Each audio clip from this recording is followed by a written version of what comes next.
Why do you think we were not prepared for this? Well, I think nobody could have predicted the spike in claims that we saw during the pandemic. Millions of Americans out of work. We've already lost our apartment. There's nobody to talk to. It's impossible. The federal government handing out hundreds of billions in unemployment aid. Probably the biggest thing I've had to deal with life as so far. But with that assistance came significant fraud. We have a new normal when it comes to unemployment identity theft. Money meant to help those in need. The most embarrassing thing is to have to tell your kid, I don't know what we're going to eat. Money stolen during an international crisis, leaving desperate families with nowhere to turn. For the victims who were denied benefits, these cyber criminals got the money first.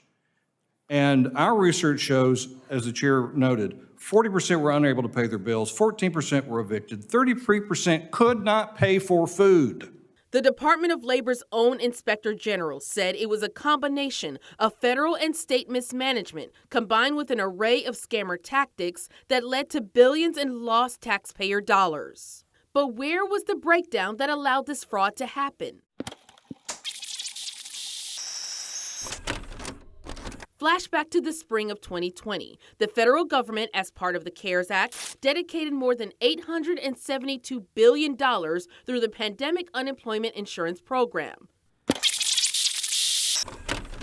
But this September, the Department of Labor's own Inspector General said from March 2020 through April 2022, more than $45 billion was paid out in potentially fraudulent claims. All of this fraud quickly came on the radar of the Identity Theft Resource Center. In early April of 2020, the ITRC started receiving more and more calls on this issue, and so we realized that this was an emerging trend. Eva Velasquez is president and CEO of the ITRC, a nonprofit organization that strives to reduce and mitigate the impact of identity theft. We were pushing these programs with the enhanced benefits out very quickly, and the mandate really was to get this money in the pockets of people who needed it. The tactics used by fraudsters range from people filing for benefits in multiple states to using the names of the deceased to suspicious email accounts attached to claims.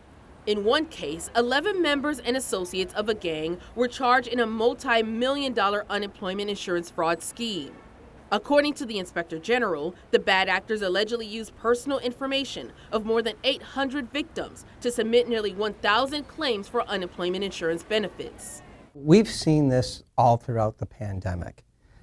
People were going out using stolen identities to get benefits. LexisNexis Solutions CEO Haywood Talcove has worked with organizations like the ITRC and Georgia State University to monitor and examine how scammer scheme state and federal unemployment programs. To receive your card in about 3 to 5 business days. Talcove says one popular method involved creating fake driver's licenses and deepfakes on the dark web. They're getting manufactured to bypass the system so that they can easily steal money from unemployment insurance agencies. In their semi-annual report to Congress, the Department of Labor's Inspector General said it was a combination of factors that led to such rampant fraud.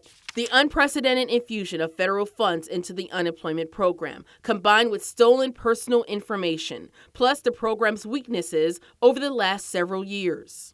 Now, the Inspector General's report looked at fraud losses throughout the entire system, but we wanted to break it down statewide and look at what states found when it comes to potential losses due to fraud. Millions of dollars lost for families in dire need of help. So we reach out to more than 24 states to find out how much money they lost due to fraud and identity theft over the last 2 years. We heard back from about a dozen.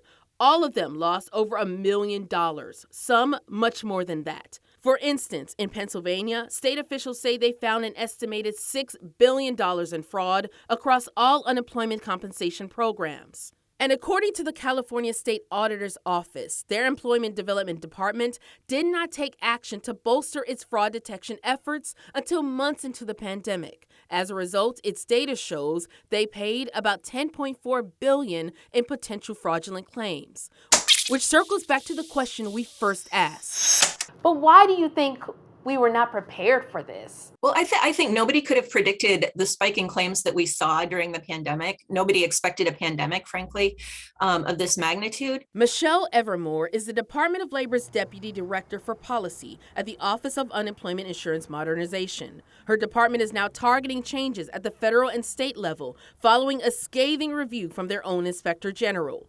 According to the IG's report, the Department of Labor's lack of sufficient action significantly increases the risk of even more payments to ineligible claimants, adding that immediate action is needed. What is being done right now to ensure that we can tackle the next wave or the next emergency? We have these tiger teams that are composed of fraud experts, equity experts, and they really examine all of the bottlenecks in the system and try to figure out, okay, what can we do to promote timely payment while also doing the kind of work that we need to do to ensure that no funds go to fraudsters? As for the exact amount of money lost to fraud, Evermore says we may never know. This is a whole of government, whole of society problem.